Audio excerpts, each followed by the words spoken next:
Greetings, everyone. Welcome to our next segment of OPP Live AMAs, which stands for Ask Me Anything. We're coming to you live from the ancestral territories of the Chippewas of Rama in a beautiful city of Aurelia. General headquarters, which is the OPP mothership, is situated here. If you've never been to the Sunshine City, make sure you come by. Two very special guests with me today. This is exciting. We're celebrating 50 years of women in uniform within the OPP.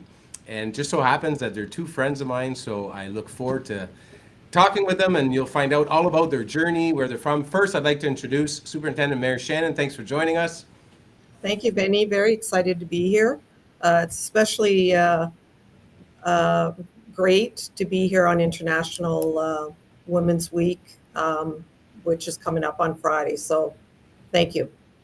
Awesome. And Superintendent Shannon is also my boss. So any positive comments that you want to send her after this production, by all means, positive comments only. Another good old friend, I haven't seen you in a while, Constable Charmaine Tomlinson. Welcome, Charmaine. Thanks for having me, Vinny. Appreciate it. Now, Charmaine, where are you at now? Because last time I saw you, I think we were training for public order at base board and wearing all this heavy gear. Where are you now? I'm presently working at Queen's Park Detachment, downtown Toronto. Wow, that's awesome. All the way downtown, eh? How's the commute to get to work? You know what? It's nice to just put on some nice classical music and just keep driving until you get to work and smile. It's life is good Oh, as that's long as good. you get to your destination. I'm glad that you found a way to deal with that. I think I go with music also, probably not classical, a little on the heavier side, probably. But enough about me. Let's talk about you. You both have an amazing story of how you got on this job, where you started, and what brought you here. I'm going to start with you, Superintendent Shannon. Can you tell us, I know nobody likes talking about, tell us about how long you've been on the job and why you applied, how old you were, what got you into this, what piqued your interest? Thank you, Vinny. So I'm in my 30th year of policing, and I, from a very young age, was exposed to policing. My father was a uniform member with the OPP for 37 years, and we grew up primarily in Northern Ontario. And for those people that haven't been exposed to the North, back in the 60s and 70s, a lot of our Northern OPP detachments frequently had residents attached to the detachments. And so when I was 10, we moved, my dad was transferred to Mattawa. And when we made that move, we lived at the house adjacent to the Mattawa detachment. And I remember those very well, by the way. It was that long detachment, and right at the end was where detachment commander could walk into the office at any time of the day or night. Correct. Our house was detached. It was right behind. And for those historians out there, the Tim Hortons, now situated in Mattawa, is on the footprint of what used to be our residence. Anyways, so from a very young age, Mattawa was not a 24-hour detachment. And it would be quite common in the middle of the night to hear someone knocking at our door, looking for assistance. And I frequently remember, as a young person, getting up in the middle of the night, going to answer the door and telling whoever it was that was looking for police assistance to just hold on for a minute while I go get my father to render assistance. So I was really influenced by that, Vinny. My brother, who was a year older, he went on to join the OPP and served 32 years. And so it was just kind of a natural calling for me, something that I always wanted to do.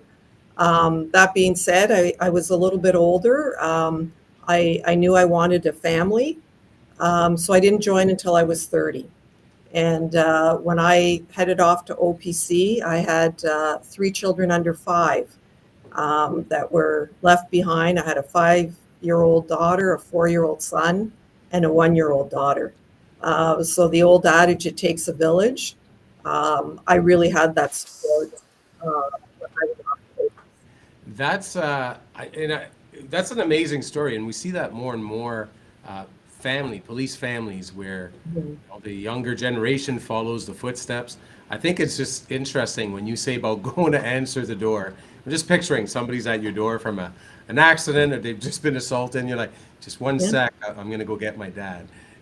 Times have changed, right? Our detachments are 24 hours now, but what a neat piece of history. I hope you're writing some of that stuff down, maybe do some memoirs one day, because it's stuff you don't hear about anymore. Yeah. Now, Charmaine, tell us a bit about your journey. Where were you at when you applied? What attracted you to this? I would say that my journey started as a young girl, as a dream in growing up in Jamaica. A lot of my family members back there were in the police force or in the military, so I was always accustomed to seeing someone in uniform and always appreciate the job that they do, and also just seeing the satisfaction that they get from their job when they came home at night. Fast forward, living in Canada. Um, carry that dream with me, but my journey took me through so many different venues, being a social worker, a dental hygienist, all those different careers, but still having that love and dream of wanting to become an officer. So I applied to the OPP in 2005. I was in my mid 30s, had two boys and a husband, and head off to OPC. I mean, for me, going off to OPC was going on a vacation because I was away from the husband and the kids. So, I mean, I miss them, but it was a vacation, to be honest with you. And and I was the oldest there, so you felt a bit out of place. But at least you had your mind on the prize, and you know what you wanted. And I started off in HSD, Highway Safety Division. I started off in Aurora, then to Whitby in Queen's Park, and also a member of Public Order Unit. So I had That quite the journey. That's awesome. And we're going to talk a bit more about your journey and the different steps. I want to do that with both of you. Just something I find interesting. Funny how you have a similar journey without even knowing. They both from Yeah. policing families on separate continents, and you're both with the OPP now. So I think that's a kind of a neat coincidence. And Charmaine, how old were you when you moved to Canada? I was around, I believe, 9 years old. Yeah. Okay. So 9 years old, you come here, but it was in your blood. It was following Hmm. the footsteps of your family also. Hmm. I just want to let you know there's a lot of comments coming in. People are saying, wow, that's amazing. Thanks for sharing. And people that are asking us questions, every now and then I will be able to break and take some of those questions and try to answer them for you.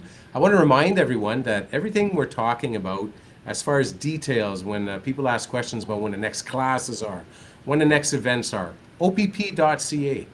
That is the go-to. opp.ca, you can look under upcoming events. There's all kinds of instructions, how to prepare for the process. But I will get to some of those questions as we move along.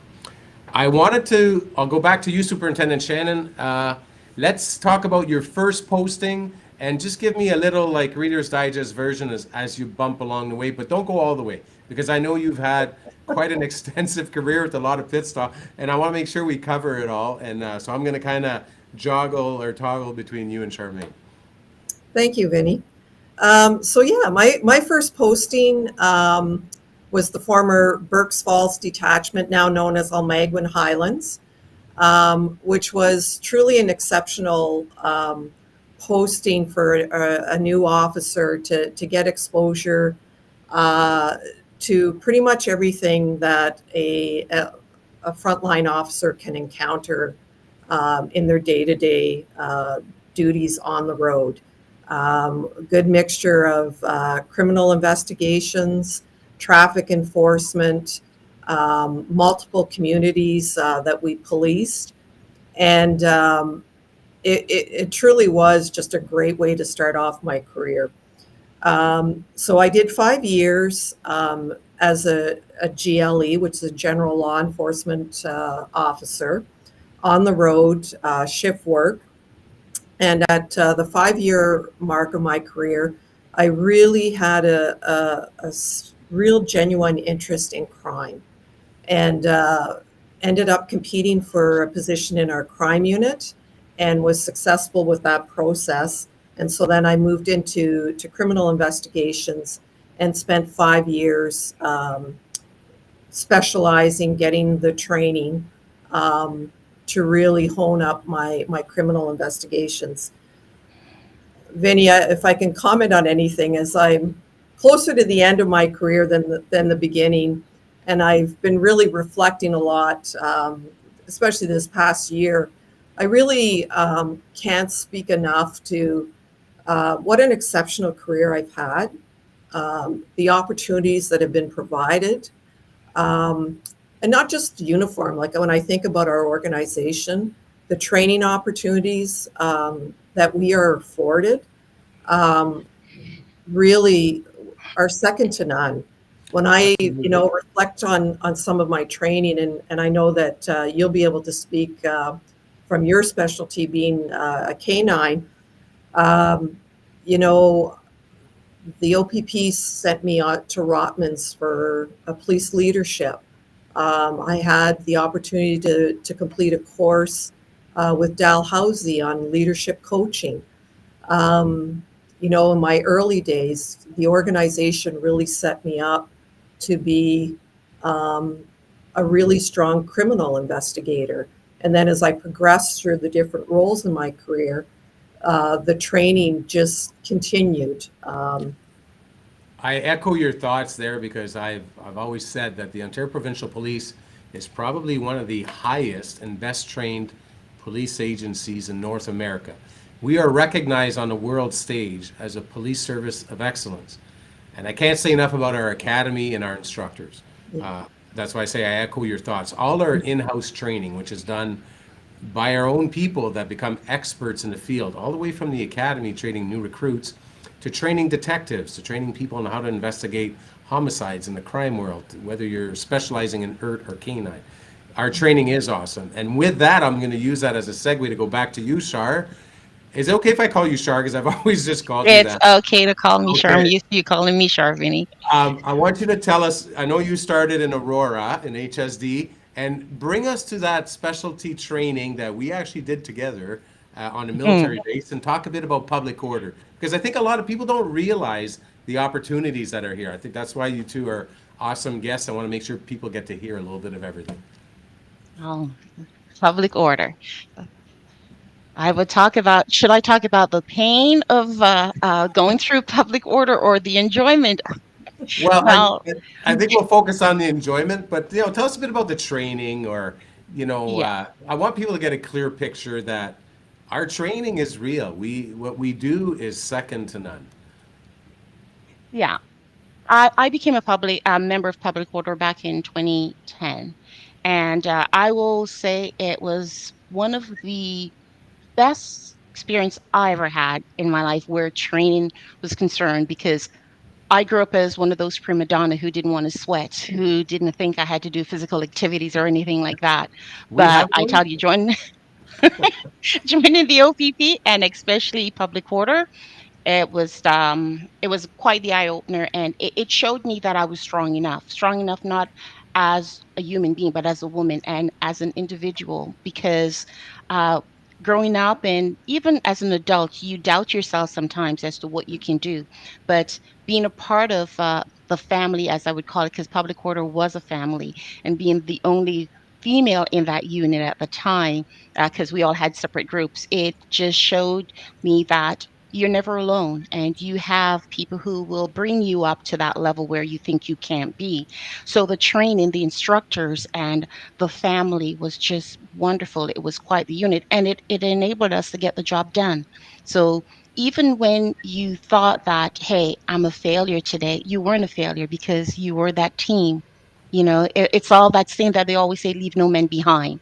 And it's truly like that. You never really leave any man or woman behind. I'm old school, so I'll just keep saying no man behind. Sorry for that. Oh, You I know, know so, exactly what you mean. We say, leave no one behind.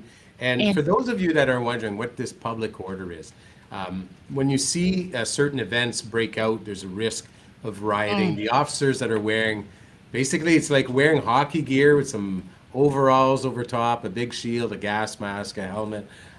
It's physical, it's rigorous. And I remember doing some of that training with you, Shar, on the base. And yeah, for people that didn't want to sweat, that was the wrong place to be.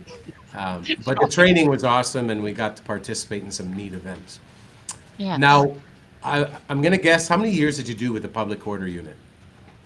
Well, I went all the way up until the last training I had with them was 2013 because the unit was now divided, so it's more HSD was no longer part of POU. That's Yeah. right. When they re-centralized everything. Yes. So, wow, that's still though. So you were there for the whole run. That's amazing. Thank you for your service. Yep. I'm going to bounce back to you, Superintendent. You were talking about crime. Almost every information session I do, I have somebody says, I want to be a detective. And I've never been a detective. And, whether their inspiration comes from a TV show or a movie they've seen, but there's a certain title or there's something about being a detective where you see people, they see that. What an amazing goal to reach. Can you tell us a bit about your detective days? Yeah, so Vinny, I was always impacted. I enjoyed in my early years reading the criminal code. When I was preparing my Crown briefs, I was always enticed to know how to build the best Crown briefs to make sure that any charges that or cases that I was involved in, I was really doing justice for both sides. That my investigations were thorough, and I was putting any and all information forward, ultimately for the courts to decide on someone. Attention to detail, right? We preach that to our new recruits. Yeah, but I can tell you some of the most satisfying work that I did was on the criminal side, especially in those early years. We didn't really have the support that we have today for victim. We've done great strides in our support for victims of crime. But back then, victims relied heavily on the officer to support them through the court processes. And regardless of the court outcomes, because it didn't always lead to, convictions, I always found that the victims just appreciated um, the support from myself as an investigator, that they were believed and that we took their concerns seriously to bring them forward to the court. So that was a very gratifying period for me, and it led me to a subsequent stint later in my career where I went on to our Criminal Investigations Bureau, um, and became a major case manager, which primarily is for homicide investigations for a short period of time. It's just a calling that you have to get back to. Well, and inadvertently, you answered a question that just came up where someone was asking about your time in criminal investigations. Was it just on the highways? And like you've explained, no. It's one nice thing I always say about the Ontario Provincial Police. The O stands for Ontario, and we assist many other police agencies with big investigations. We're involved in a lot of joint force operations, which I'm sure you've done, Super. There's another question that come up about reference letters. I want to remind everybody that if you go to opp.ca, you'll find a lot of direction and instructions there about when the next classes are, how long it takes. And there's a question about reference letters. I just want to say, if your references are dated, just get something updated because we want to know what you're up to now, someone that can speak about you now. I'm going to jump over back to Shar here.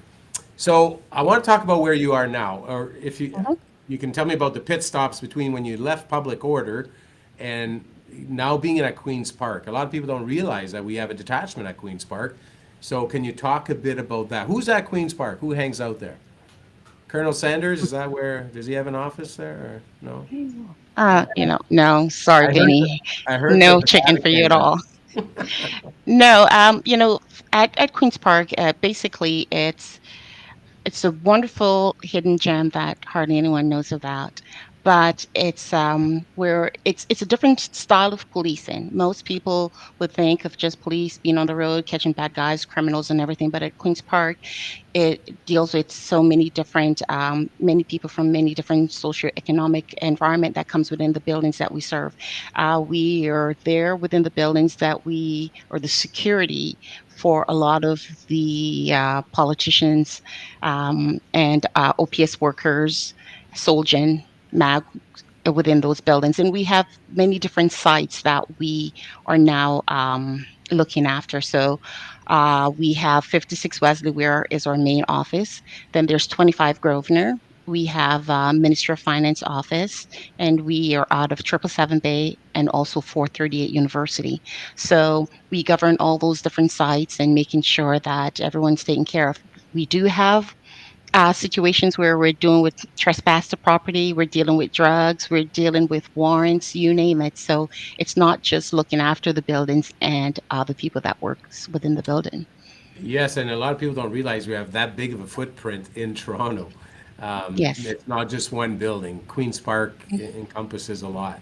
And I'm glad you mentioned the type of investigations you do because people might not think about that. It's not just security of a building when you think of trespassing that, but there's crimes that occur in these places because Mhm. these are big spaces. Like I've been in Yes. parts of Queen's Park, and these are big areas. You need a substantial amount of people to keep it safe and to keep the law and order there. How long have you been with Queen's Park? I've been at Queen's Park for over 7 years now. Yes. Oh, awesome. Well, next time I'm up that way, I would love to go for a tour. I'm hoping you could hook me up, maybe, I can Glad go. to have you anytime, Vinny. Ah, Anytime. I will hold you to that. Thanks for sharing that. So, if you're thinking, you're from the Toronto area, you're like, I don't know, kind of want to stay. There's a lot of opportunities within the HSD. We have a detachment in Toronto at Keele and 401, and we have a detachment at Queen's Park. And I'm glad you brought that up because, like I said, a lot of people don't realize that. There's a question that came up asking if they need to finish OPC before they apply. No, you don't, because you can't go to OPC unless you're hired. I know some other provinces do things differently, but in Ontario, to attend the Ontario Police College, you have to first be hired by a police agency, and we send you to get trained. And I'll use that to mention that OPP officers, the minute you're hired, when you show up at our academy here in Aurelia, you start getting paid while you're here. So you're paid while you're training. You're housed and you're fed while you're training. So OPP officers come to the OPP Academy for roughly a week or so, then go to the Ontario Police College, which is OPC, where every police officer in Ontario has to go to do their training. It's where you learn about the legislation, your powers, you learn to drive, you learn to shoot. It's basically like the boot camp to be a police officer. And then OPP officers come back to the OPP Academy for 8 more weeks of training. When I said we're one of the best trained police agencies, a lot of that credit, and I give a shout out to our academy. Our academy is really amazing. It's being run by a friend of mine now, Superintendent Ward, who's I believe is running a tight ship there, and you should see the recruits coming out. We get good feedback from the front line, from detachments, and proud to be working with them. Superintendent Shannon, I'm going to throw the hot potato back to you. All And right. give us a bit of an insight on. I could tell from the uniform. Okay, ours are different. I'm a trained observer. My shirt's a different color, and I believe you have more chunks of gold on your shoulders than I do. Could you explain to us what your rank means and how part of the journey about getting there? Yeah, so thank you, Vinny. So my current rank is superintendent. I was promoted to this rank a year ago on January when I assumed command of uniform recruitment. I can honestly say it is such a privilege as I near the end of my career to finish off hiring the next generation. I get the opportunity to read applicants' files when decisions are being made, and it's really inspiring to me that we're hiring such exceptionally talented individuals. So in the OPP, when you reach the rank of inspector, you become a member of the Commissioned Officers Association. So commissioned officers are deemed your senior leaders in our organization. Anyone of rank below staff sergeant and below um, are part of our OPPA, Ontario Provincial Police Association cadre. So um, going back to my career, at 10 years on the job, I wrote my sergeant's exam and was successful. And at that period of time, I went into our Professional Standards Bureau as an investigator. I spent 2 years in that role before challenging the staff sergeant exam, and then became the sergeant major. The sergeant major is a unique rank. It's comes from the military. There are only 6 in the province of Ontario with the OPP, and one in each of our regions. And it's really the head of basically protocol discipline in our respective regions. So I had the opportunity to do that role for 5 years. And you know, Vinny, you were just speaking about how we are looked and called upon by other police services to do investigations because of our investigative excellence. During my time in Professional Standards Bureau, I had the opportunity to be asked to join an investigative team that went to Halifax to conduct an investigation. So it was an interesting process. We got sworn in as constables for our duration of our time in Halifax to do this investigation. So again, you know, when I talk about opportunities in this organization, they're really, truly endless. You never know, um, you know, when someone is going to knock on your door and say, "Are you available to, you know, to take on this assignment, or would you be interested in this type of work?" And I can't say enough about the opportunities that I've had over my career. Absolutely. It's really is limitless. Sometimes I say, if I could redo my whole career again, there's a lot of different jobs that I haven't done now that I'd like to do, and it'd probably be another career still to go because there's so many things. One of the questions we just got is for you, Shar, and I want you to talk about this. They're asking what it was like to work in the HSD, 12 hours on our highways. Our highways are busy. Anyone that commutes in those areas knows. What was that like? Talk to us about 12 hours. You know, I'm picturing from Highway 12 to 400 series highways and the 401. Well, coming from Aurora HSD, I was very fortunate. We had the park also on Highway 48 there, Civil Point Park. And it wasn't just a 12-hour day on a highway. For me, it was getting off the highway, meeting the locals, having conversations with them, let them know who I was as an officer and the OPP, because some of the times, even when you get off at Jane and Finch just to gas up, you'd see a lot of the young kids come up to you and say, OPP? What's that? And the famous song, You're Down with OPP. And I'm like, no, not that song. But then it was a wonderful time. And like you said, it's not just giving tickets out on the highway. I mean, there's so many people that you will stop and you have conversations with them. And at the end of that conversation, given the ticket, they're thanking you because they're also educating them. So it was wonderful. It's not just highways as most people would think. It's everything all in one. And it's not just a whole full 12 hours driving up and down along or 400 or Highway 712 series at all. I hear you. And I've worked in some northern highways that can be pretty lonely, where you hope to see a moose or something to know that there's other life out there. And then here you are in a section that's so busy. Somebody brought up a comment, and I want to use it as a segue here. And it's so true. For years, policing was seen as a man's job. It was just one of those things. Just the way society was. When they would look at nursing, that was a woman's job, and we used to have everything so compartmentalized. And we've really come through those barriers. Can you talk to us a bit about that? And I'm going to you can start us off, Shar. As a woman in policing, and I know you both mentioned you had children. Tell us about some of the challenges that you had to navigate. For me, it was just like the shift work because I'm a hands-on mom, so you want to be home to help with the homework. And yeah, you think that dad cannot do it as well as mom because, it's mom was always there to the rescue for the band-aids and everything, when there's a cut. So it was more the shift work, trying to get accustomed to that, not being there to tuck them into bed. Um, it was just trying to wrap my head around trying to make appointments to even be with your husband saying, "Oh, okay, I'll make a date with you to have a date night," things like that. So, and as a woman in this job, you hear a lot of men, especially when you stop them out on the road, you should be home taking care of the family. So you have to be strong and you have to know who you are as a person to know that I'm built for this job. This is what I want. And it doesn't take, John or Vanessa or whoever it might be to tell me where my place is because I know where my place is. I know that I could take care of my job and I could do it well. And I could take care of my family and I do that well.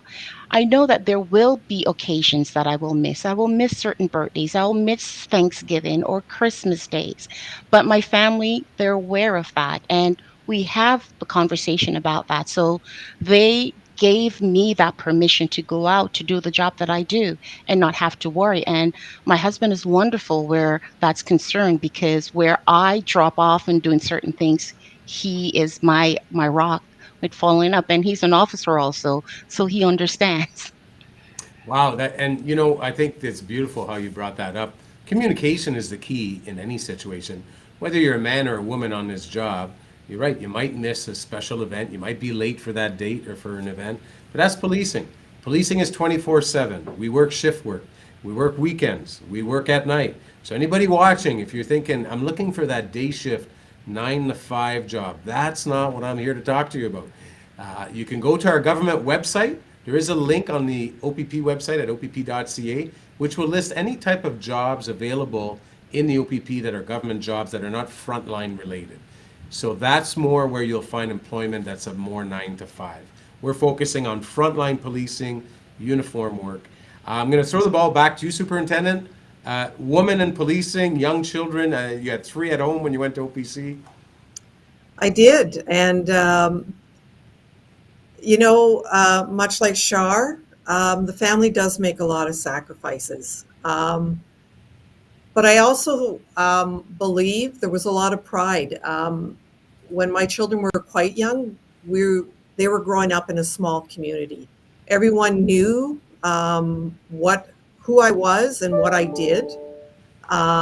So when I was at an arena, people knew that I was an officer. And the missed birthdays, the late for graduation ceremonies, um, my children who are grown now, and now I have the privilege of being a grandmother.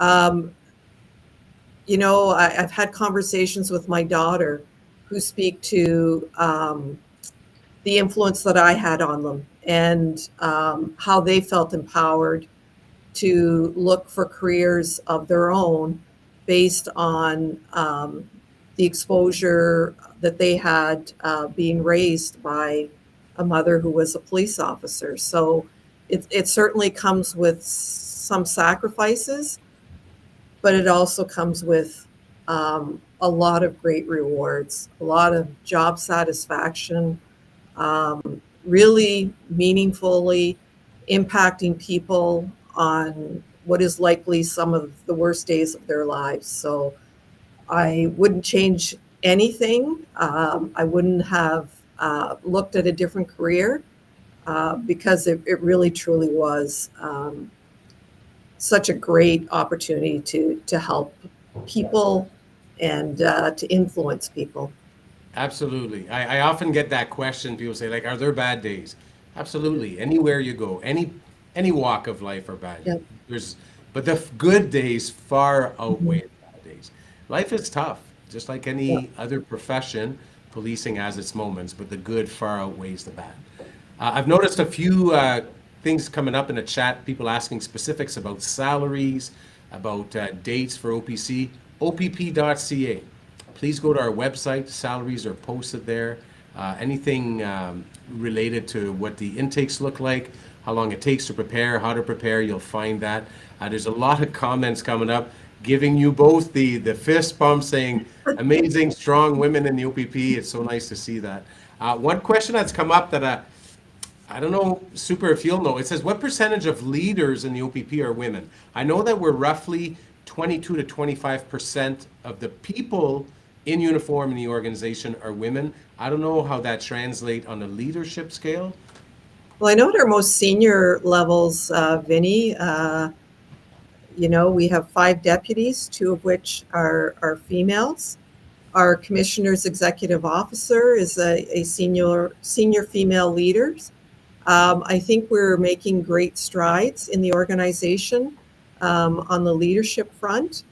And again, I think it just comes back to really women empowering one another, getting behind, planting that seed and encouraging as opposed to, a competitive. I think as females, we want everything to be perfect before we ever consider jumping into a process. And I think sometimes it's just, as simple as sitting down and having that conversation and saying, why not? I'd love to hear Char's comments about, how she came about applying for the public order unit, because I'm sure that raised a lot of eyebrows back when you did it. Yes, it did. Yes, it did. I mean, when I first saw the application form, the job application that came up, I thought about it for a while, and I had a lot of reservation, like, nope, that's a man's job. Nope, just thinking about the riots and everything, and I'm like, would I be able to do it? So at first you doubt yourself, but then I had a great friendship with another female officer who went for it also, PCDS, and she said, we could do this. We're women. We're strong. We could do this. And with her encouragement, to be honest with you, and then I had a great staff sergeant at the time, Staff Kobayashi. He had a good talk with me and said, lady, don't ever doubt yourself. You could do this. I need for you to put that application in. And then the family, because being away for the training and all those different things, and I had to have that discussion with them, and they were my cheerleaders. Go ahead, mom. Yeah, sure. You rock, mom. Be bad.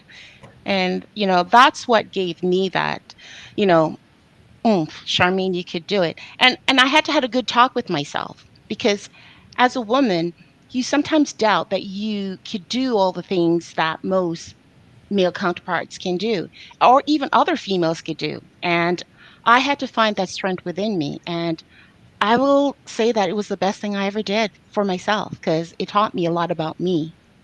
That's awesome. And I can vouch because I was on that same military base standing right next to Shar Yep. in full gear, doing training scenarios where we had to, you simulate what it would be like to be in a riot. Seemed pretty real to Mm. me. And Oh, yeah. I was glad to have you by my side, Shar. And definitely you did rock it. You were a solid Thank you. team player. And, I think it's neat for people to hear this because for years in the OPP, when I was in K9, we didn't have any female K9 handlers. Now I think we have 5 or more. We didn't have as many women that were trying out for the ERT team or for specialized units. And I don't know if that was because of that misconception that, oh, that's a man's job. And I find the OPP's come a long way in just breaking down those walls. We have women in just about every part of policing, from detectives to forensics to tactical to canine. There's a place for you here. So if you're watching and you're thinking, I'm just not sure, like the superintendent said, it starts the conversation. Come out to an information session, join an event online, opp.ca, upcoming events. You'll find out where the events are happening. We have an email that you can send us some questions. We want you to apply. And if you have questions or you're worried about something that might be holding you back and you'd like to talk to somebody, please, by all means, reach out to us, because the opportunities are there. And like you're hearing from my 2 friends, the opportunities are also endless. Now, I want to make a little point, a little shout out, Superintendent. I notice you're wearing the same pin I am, the Franco Ontario flag.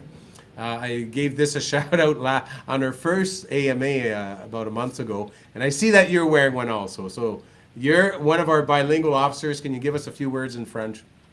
Oui, merci beaucoup, Vinny. Um, so yes, I am a francophone with a name like Shannon, which was my childhood surname. I'm not sure why people don't pick up on that. But my mother was born and raised in Cobalt, Ontario, and was a francophone. And as I mentioned, my father was on the job, and his very first posting was Cobalt, and that's where he met my mother. My dad did not speak any French, but the decision was made that all of us, myself and my siblings, would learn French. So we went to French school. I spent almost the first 20 years of my career in Northeast region. I can't say enough about the opportunities of the North. I saw a few questions about, are members expected to go north. Common misconception is that everyone is expected to go north. We really do try and entertain people's selections, but having spent the better part of my career, my sibling, who was on the job for 32 years, he started in Red Lake, did a stint in Wawa. Prior to joining the job, my spouse of the day was an officer, and we went to Moosonee for 2 years. I truly can't speak enough about how exceptional the opportunities are in these smaller communities. It is such a different experience and lifestyle. The community support, the opportunities, the recreational opportunities are exceptional. Being a fellow Northerner, I completely agree with you, and I echo your thoughts. Somebody had asked about how long the auxiliary process is, and I just want to say it varies, but if you apply online, you go to opp.ca, the process will be a few months. It mirrors pretty much the recruit process with different parameters, and then the training week, it's 1 week of training. Again, you can find all those details at opp.ca, and I can't believe how fast time has gone by, and I want to make sure that I give you each one last thing. Somebody was asking, your most memorable moment, what's highlight of your career in the OPP? Shar, give us yours. I wish I could say it was POU, but that's part It was of my working with highlight me, too. right? Is that what you were going to say? Working with you, Vinny, and Cash. But I would say that one of my most memorable moment came through a tragedy, through a fatal, and it was on Highway 400 series. A gentleman suffered a heart attack, went through all 5 lanes, did not hit anyone, but unfortunately he passed away, and I had to go and get the family to bring to the hospital. And I will honestly say I've never been more bruised in my whole entire life, even being through training. But I got beaten by the wife, just hitting, and that was a way of her releasing her grief. And I allowed her to do that because that was her way of releasing. And the daughter did not want to graduate from college anymore because her dad was her rock and she was going to be an engineer. So I made that promise that she was going to finish school and I was going to stand in her father's place. And I stayed true to my promise. I went to the graduation, I stood in her place, and to this day, I am still friends with the family. Every birthday, they're married, kids, and the mother and we never miss a call or talk to each other. So that was one of my most memorable, even though it came from a tragic event. What It stuck with me. what a beautiful story. Thank you so much for sharing something like that. Talk about the personal impact that a police officer can have. And I mean, that's a great example. It's not just showing up at a call and it's over. And, I'm sure there's some people getting Kleenex now after they've heard you share that. Thanks for sharing something so personal. What a memorable moment that you'll take with you for sure. Superintendent, some last words. Share with us a memorable moment, highlight of the career. Um, yeah, just so many, Vinny. Like it's, as I said, I hit my 30-year anniversary in August. And, it's interesting this past year, I've really been reflecting on my career, and really just truly the one word that keeps coming up is how blessed I've been. I've been blessed to work in 10 different roles over my 30-year career, and a wide variety of roles. I was a traffic inspector. I was a detachment commander in Collingwood in the Blue Mountains. Um, just so many opportunities and so many people whose lives that you've touched. And it stays with you, much like Shar shared her story. Those are the moments. I mean, we all have really, really bad days in this job, but those are the moments that stay with you. Um, and to pick one case, I've had so many um, that to say one stands out above another is difficult. And it's hard when you get put on the hot seat right off the bat like that too, right? Um, I mean, we could probably go on for another hour easily because the questions keep popping up. People that are asking questions, if we didn't get to it, I do apologize. We only have so much time. Again, opp.ca is your number one spot to go find information. If you have questions, there's an email link there where you can email us your questions. Make sure you look at our upcoming events. We have information sessions that are live, like in this format. We have some in person, and we have events around the province. We have an event this weekend in North Bay, which I believe you're going to, Superintendent. Part of our technical team here, Elizabeth Coretti, will be there. Many of you might know we're from the REACH program. So make sure you go to opp.ca, look at what's coming up. Come and talk to us. We are hiring. We're looking to hire 400 to 500 people a year for the next few years. Recruiters are standing by. There's a place in the OPP for you. We want you to join the fold, be part of the family. Until next time, you'll see our next event, which will be advertised on our website, probably in 2 weeks. Until then, stay safe out there. Thanks for joining us.